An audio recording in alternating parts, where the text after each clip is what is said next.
GAMI movie ತುಂಬಾ ಚೆನ್ನಾಗಿದೆ. ಈಗ ಕನ್ನಡ ಇಂಡಸ್ಟ್ರಿಯಲ್ಲಿ ಯಾವ ಥರ ಮೂವೀಸ್ ಇದೆ ಅದರಿಂದ ಇದು ತುಂಬ different, out of the box. ಒಳ್ಳೆ ಮೆಸೇಜ್ ಇದೆ. ಎಲ್ಲ ಸ್ಕೂಲಲ್ಲೂ ಇದು ಬಿಡುಗಡೆ ಮಾಡಬೇಕು, ಎಲ್ಲ ಸ್ಟೂಡೆಂಟ್ಸ್ಗೂ ತೋರಿಸ್ಬೇಕು, ಪೇರೆಂಟ್ಸ್ಗೂ ತೋರಿಸ್ಬೇಕು. ಈ ವೀಕೆಂಡು ನಿಮ್ಮ ಮಕ್ಕಳ ಜೊತೆಯಲ್ಲಿ ನೀವು ಯಾವುದಾದ್ರು ಮೂವಿ ನೋಡಬೇಕು ಅಂದ್ಕೊಂಡಿದ್ರೆ ಸರ್ವಾಂತರ್ಯಾಮಿ ಮೂವಿ ಅಂತ. ಎಲ್ಲ ಆಲ್ ದ ಬೆಸ್ಟ್, ಟೀಮ್ಗೆ ಒಳ್ಳೇದಾಗಲಿ. ತುಂಬ ಒಳ್ಳೆ ಪ್ರಾಡಕ್ಟ್ ಆಗಿದೆ. ನಮ್ಮ ಆರ್ಟಿಸ್ಟ್ ಇದ್ದಾರೆ. ನಾನು ಲೋಕೇಶ್ ಅಂತೇಳಿ ಇದ್ರ ಚಿಕ್ಕ ಪಾತ್ರ ಮಾಡಿದ್ದೀನಿ. ದಯವಿಟ್ಟು ಎಲ್ಲರೂ ಹೆಚ್ಚಿನ ಮಟ್ಟದಲ್ಲಿ ಸಿನಿಮಾ ನೋಡಿ ಕನ್ನಡ ಇಂಡಸ್ಟ್ರಿನ ಉಳಿಸಿ ಬೆಳೆಸಿ. Thank you sir. ಚೆನ್ನಾಗಿದೆ ಸರ್ ಮೂವಿ ಬಂದ್ಬಿಟ್ಟು. ಮಕ್ಕಳಿಗೆ ತುಂಬಾ ಇಂಪಾರ್ಟೆಂಟ್ ಮೊಬೈಲ್ ಆಗಿದೆ. ಇವಾಗ ಮೊಬೈಲ್ ಊಟ ಕೊಟ್ರೇನೆ ಊಟ ಮಾಡ್ತಾರೆ, ಮೊಬೈಲ್ ಕೊಟ್ರೇನೆ ಒಂದು ನಿದ್ದೆ ಮಾಡ್ತಾರೆ, ಮೊಬೈಲ್ ಕೊಟ್ರೇನೆ ಇನ್ನೇನೋ ಮಾಡ್ತಾವೆ ಮಕ್ಕಳು. ಮೊಬೈಲಿಂದ ಏನೇನೆಲ್ಲ ಮಾಡ್ತಾರೆ, ಆ ಮೊಬೈಲನ್ನು ಅವಾಯ್ಡ್ ಮಾಡಬೇಕು ಅಂತ ಕೇಳ್ತಾ ಇದ್ದೀನಿ. ಹೊಸ ಕಲಾವಿದರು ಎಲ್ಲ ಟೀಮ್ಗೆ ಆಲ್ ದ ಬೆಸ್ಟ್ ಹೇಳಕ್ ಇಷ್ಟಪಡ್ತೀನಿ. ಎಲ್ಲ ಫ್ಯಾಮಿಲಿ ಬಂದ್ಬಿಟ್ಟು ಮೂವಿನ ನೋಡಿ ಸಪೋರ್ಟ್ ಮಾಡಿ ಕಲಾವಿದರಿಗೆ. ನಾವೊಂದು ಕಲಾವಿದರಾಗಿ ಒಬ್ರಿಗೊಬ್ರು ಸಪೋರ್ಟ್ ಮಾಡಿದ್ರೆ ಒಂದು ಮೂವಿ ಸಕ್ಸಸ್ ಆಗೋಕ್ಕೆ ಇಂಪಾರ್ಟೆಂಟ್ ಆಗುತ್ತೆ. ಪ್ರೊಡ್ಯೂಸರ್ಗೂ ನಮ್ಮಿಂದ ಹೆಲ್ಪ್ ಆಗುತ್ತೆ. ಆಲ್ ದಿ ಬೆಸ್ಟ್ ಆಲ್ ಟೀಮ್ಗೆ. ಈ ಸರ್ವಾಂತರ್ಯಾಮಿ ಮೂವಿ ತುಂಬ ಚೆನ್ನಾಗಿ ಮೂಡಿ ಬಂದಿದೆ. ಇದು ನಮ್ಮ ಮಂಡ್ಯದ ಗಂಡು ಅಂಬರೀಷ್, ಆ ಊರಲ್ಲಿ ಹುಟ್ಟಿರೋ ನಮ್ಮ ಆಟೋ ನಾಗರಾಜ್ ತುಂಬ ಕಷ್ಟಪಟ್ಟು ಈ ಸಿನಿಮಾವನ್ನು ನಾಯಕ ನಟರಾಗಿ ಮಾಡಿದ್ದಾರೆ. ಇದು ನಮ್ಮ ಮಂಡ್ಯ ಜಿಲ್ಲೆ ಮಳವಳ್ಳಿ ತಾಲೂಕು. ಈ ನಮ್ಮ ಆಟೋ ನಾಗರಾಜ್ ಅವ್ರನ್ನ ಪ್ರೋತ್ಸಾಹಿಸಿ ಈ ಫಿಲಮ್ನ ಚೆನ್ನಾಗಿ ಹಿಟ್ ಮಾಡಿ, ಆಮೇಲೆ ಈ ಮೊಬೈಲ್ ಬಗ್ಗೆ ಏನೇನು ದುಷ್ಪರಿಣಾಮಗಳು ಬರ್ತವೆ ಅದನ್ನೆಲ್ಲನೂ ಭಾಳ ಅಚ್ಚುಕಟ್ಟಾಗಿ ತೆಗೆದಿದ್ದಾರೆ. ಇದರಿಂದ ಒಳ್ಳೆ ಕುಟುಂಬ ಯಾವ ರೀತಿ ಪೊಲೀಸ್ ಸ್ಟೇಷನ್ ಮೆಟ್ಲು ಹತ್ತುತ್ತೋ ಆ ಮೆಟ್ಲು ಏನಕ್ಕೆ ಅವರು ಸುಮ್ಮನೆ ಅಮಾಯಕರು, ಅವ್ರಿಗೇನು ಗೊತ್ತಿಲ್ಲ. ಆದರೆ ಈ ಮೊಬೈಲ್ ಬಂದು ಏನೆಲ್ಲ ತೊಂದರೆ ಕೊಡುತ್ತೆ ಅನ್ನೋದು ಭಾಳ ಚೆನ್ನಾಗಿ ತೆಗೆದಿದ್ದಾರೆ. ಇದನ್ನು ಅರ್ಥ ಇಟ್ಕೊಂಡು ಇದನ್ನು ಫಿಲಮ್ನ ನೋಡಿ. ಇದರಿಂದ ತುಂಬ ಮೆಸೇಜ್ ಇದೆ. ಸಣ್ಣ ಮಕ್ಕಳು ಊಟ ಮಾಡಿದ್ರು ಅವ್ರಿಗೆ ಮೊಬೈಲ್ ಕೊಡಬೇಕು, ಎಲ್ಲರೂ ಹೋಗ್ಬೇಕಾದ್ರೂ ಮೊಬೈಲ್ ಕೊಡಬೇಕು. ಅವ್ರ ಸೇಫ್ಟಿನೇ ನೋಡಲ್ಲ, ಅವರು ಎಲ್ಲೆಲ್ಲೋ ನಿಂತ್ಕೊಂಡು ಸೆಲ್ಫಿ ತಗೊಳ್ಳೋದು ಎಷ್ಟೋ ಸಾವುಗಳಾಗಿದೆ. ಇದನ್ನು ನೀವು ನೋಡಿದ್ದೀರಾ. ಆದರೆ ಈ ಮೊಬೈಲ್ನ ತುಂಬ ಕಮ್ಮಿ ಬಳಸಿ ಅನ್ನೋದಕ್ಕೆ ಒಳ್ಳೆ ಮೂವಿ ಮಾಡಿದ್ದಾರೆ. ಚೆನ್ನಾಗಿ ನೋಡ್ಬೇಕಂತ ನಾವು ಕೇಳ್ಕೊಳ್ತೀವಿ. ನಮಸ್ಕಾರ.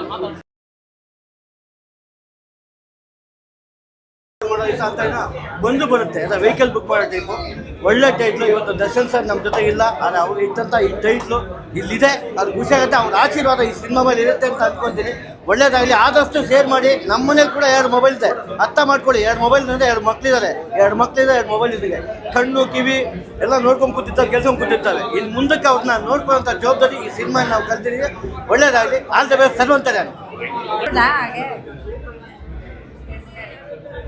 ಸರ್, ತುಂಬ ಸೀನಿಯರ್ ಡೈರೆಕ್ಟರ್ ನೀವು. ಆ್ಯಸ್ ಎ ಡೈರೆಕ್ಟರ್ ಆಗಿ, ಆ್ಯಸ್ ಎ ಆಡಿಯನ್ ಆಗಿ ಈ ಸಿನಿಮಾ ಹೇಗೆ ಅನ್ನಿಸ್ತು? ಸರ್ವಾಂತರ್ಯಾಮಿ ಒಂದು ಒಳ್ಳೆ ಸಿನಿಮಾ ನೋಡಿದೆ ಇವತ್ತು. ಭಾಳ ದಿನಗಳ ನಂತರ ಕನ್ನಡದಲ್ಲಿ ತುಂಬ ಎಲ್ಲ ಬರ್ತಿರೋ ಎಲ್ಲ ಒಳ್ಳೆ ಸಿನಿಮಾಗಳು ನಾವು ನೋಡ್ತಾನೆ ಇದ್ದೀವಿ. ಸಣ್ಣ ಪ್ರಯತ್ನ ಇದು, ಅಂದರೆ ಬಜೆಟಲ್ಲಿ ಈ ಥರದೊಂದು ಬಜೆಟಲ್ಲಿ ಈ ಥರದೊಂದು ಸಿನಿಮಾ ಮಾಡಬಹುದಾ ಅಂತ ಕೂಡ ನನಗೆ ಇವತ್ತೊಂದು ಆಶ್ಚರ್ಯ. ಅವ್ರು ಹೇಳಿದ್ದು ಬಜೆಟ್ ಕೇಳಿದಾಗ ನಂಗೆ ಆಶ್ಚರ್ಯ ಆಯಿತು. ಅಂದರೆ ಕಂಟೆಂಟೇ ಯಾವತ್ತಿದ್ರು ಹೀರೋ, ಕಂಟೆಂಟೇ ಎಲ್ಲದಕ್ಕೂ ಸೂಪರ್. ಎಷ್ಟು ಚೆನ್ನಾಗಿ ಮಾಡಿದ್ದಾರೆ ಅಂದರೆ ಎಲ್ಲೂ ಒಂದು ಲೂಪ್ ಹೋಲ್ಸಿಲ್ಲ.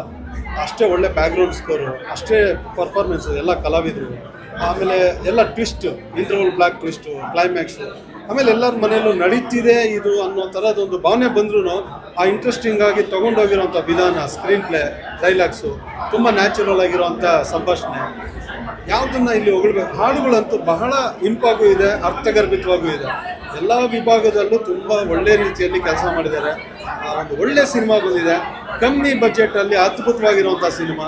ನಮ್ಮ ಕನ್ನಡ ಸಿನಿಮಾ ಚಿತ್ರರಂಗಕ್ಕೆ ಈಗ ಈ ಥರದೊಂದು ಸಿನಿಮಾ ಬೇಕಾಗಿತ್ತು. ಎಷ್ಟೋ ಜನ ಸುಮ್ಮನೆ ಬಜೆಟ್ ಹಾಳು ಮಾಡಿ ಸಿನಿಮಾ ಏನೇನೋ ಮಾಡ್ತಿದ್ದಾರೆ ಅನ್ನೋ ಕಂಪ್ಲೇಂಟ್ ಇದೆಯಲ್ಲ, ಅಂಥವ್ರು ಈ ಸಿನಿಮಾ ನೋಡಲೇಬೇಕು. ನಾನು ಒಬ್ಬ ನಿರ್ದೇಶಕನಾಗಿ ನಾನು ಕೂಡ ಈ ಸಿನಿಮಾದಲ್ಲಿ ಎಷ್ಟೋ ವಿಷಯ ಕಲಿಯೋದು ನನಗೂ ಅನ್ನಿಸ್ತು. ಒಂದು ಸಣ್ಣ ಬಜೆಟಲ್ಲಿ ಎಷ್ಟು ಒಳ್ಳೆ ಸಿನಿಮಾ ಮಾಡಿದಾರಲ್ಲ ಅಂತ. ಅಷ್ಟು ಒಳ್ಳೆ ಸಿನಿಮಾ ಅಷ್ಟೇ ಅಲ್ಲ, ಜನರಿಗೆ ಮನಸ್ಸಿಗೆ ನಾಟುವಂಥ ಸಿನಿಮಾ. ಭಾಳ ಖುಷಿ ಆಯಿತು. ದಯವಿಟ್ಟು ಎಲ್ಲರೂ ಬಂದು ಸಿನಿಮಾ ನೋಡಿ. ಒಳ್ಳೆ ಸಿನಿಮಾ ಬಂದಿದೆ. ಯಾರು ಯಾವ ಥರ ತೊಗೊಳ್ತಾರೋ, ಯಾವ ಥರ ಹೇಳ್ತಾರೋ, ಈ ರಿವ್ಯೂಸು ಇವೆಲ್ಲವೂ ಮೊಬೈಲಿಂದಾನೇ ಬರಬೇಕಾಗಿದೆ ನಿಮಗೆ. ಆದರೆ ಇವತ್ತು ಆ ಮೊಬೈಲೇ ನಮಗೆ ಮಾರಕ ಅನ್ನೋದನ್ನ ಇದರಿಂದ ಹೇಳಿದ್ದಾರೆ. ಒಳ್ಳೆ ವಿಷಯ ತೊಗೊಳ್ಳಿ, ಕೆಟ್ಟದ್ದು ಬಿಡಿ ಅದರಲ್ಲಿ ಅಂತ. ಆ ಥರದ್ದೊಂದು ಒಳ್ಳೆ ಮೆಸೇಜ್ ಇಟ್ಕೊಂಡು ಒಂದು ಒಳ್ಳೆ ಸಿನಿಮಾ ಮಾಡಿದ್ದಾರೆ. ದಯವಿಟ್ಟು ಬನ್ನಿ, ಈ ಸಿನಿಮಾ ನೋಡಿ, ಹೊಸಬ್ರು ತಂಡನ ಗೆಲ್ಲಿಸಿ. Thank you. Auto Nagaraj sir ಮತ್ತು ನಮ್ಮ ರಾಮನಾರಾಯಣ್ ಸರ್ಗೆ ತುಂಬ ಕೃತಜ್ಞತೆ ಹೇಳ್ತೀನಿ. ತುಂಬ ಧನ್ಯವಾದಗಳು ಸರ್. ಮತ್ತು ಆಡಿಯನ್ಸಿಗೆ ಹೇಳೋದಿಷ್ಟೇ, ಪ್ರತಿಯೊಂದು ಮನೆಯಲ್ಲೂ ನಮಗೋಸ್ಕರ ಅಲ್ಲದೇ ಇದ್ರು ಕೂಡ ಮಕ್ಕಳಿಗೋಸ್ಕರ ಕರ್ಕೊಂಬಂದು ಈ ಚಿತ್ರನ ತೋರಿಸಿ ಆವಾಗ ಹೇಳ್ತಾರೆ ಆ ಮಕ್ಕಳು ಪ್ರತಿಯೊಬ್ಬರು ಈ ಸಿನಿಮಾ ನೋಡೋ ಹೋದ್ಮೇಲೆ ಮನೇಲಿ ಹೇಳೋದಲ್ಲ, ಅವರು ಸ್ಕೂಲಿಗೆ ಹೋಗಿ ಹೇಳ್ತಾರೆ, ಅವ್ರ ಟೀಚರ್ಗೆ ಹೇಳ್ತಾರೆ ಅಥವಾ ಪ್ರಿನ್ಸಿಪಾಲ್ಗೆ ಹೇಳ್ತಾರೆ, ಸರ್ ಈ ಸಿನಿಮಾನ ಪ್ರತಿಯೊಬ್ಬ ಮಕ್ಕಳಿಗೂ ಕೂಡ ತೋರಿಸ್ಲೇಬೇಕು ಸರ್ ಅಂತ ಹೇಳ್ತಾರೆ. ಈ ಮಾತಂತೂ 100% ಖಂಡಿತ. ಮಕ್ಕಳಿಗೆ ದಯಮಾಡಿ ಕರ್ಕೊಂಡ್ಬಂದು ಸಿನಿಮಾ ತೋರಿಸಿ ಮಕ್ಕಳೇ ಇದನ್ನ ಪ್ರಮೋಟ್ ಮಾಡ್ತಾರೆ ಅಂತ ನಾನು ಹೇಳ್ತೀನಿ ಸರ್. ಒಳ್ಳೆದಕ್ಕೆ ಬಳಸಿ, ಕೆಟ್ಟದಕ್ಕೂ ಉಪಯೋಗ ಆಗುತ್ತೆ, ಒಳ್ಳೇದಕ್ಕೂ ಉಪಯೋಗ ಆಗುತ್ತೆ, ಆದರೆ ಒಳ್ಳೇದಕ್ಕೆ ಬಳಸಿ ಫೋನ್ನ.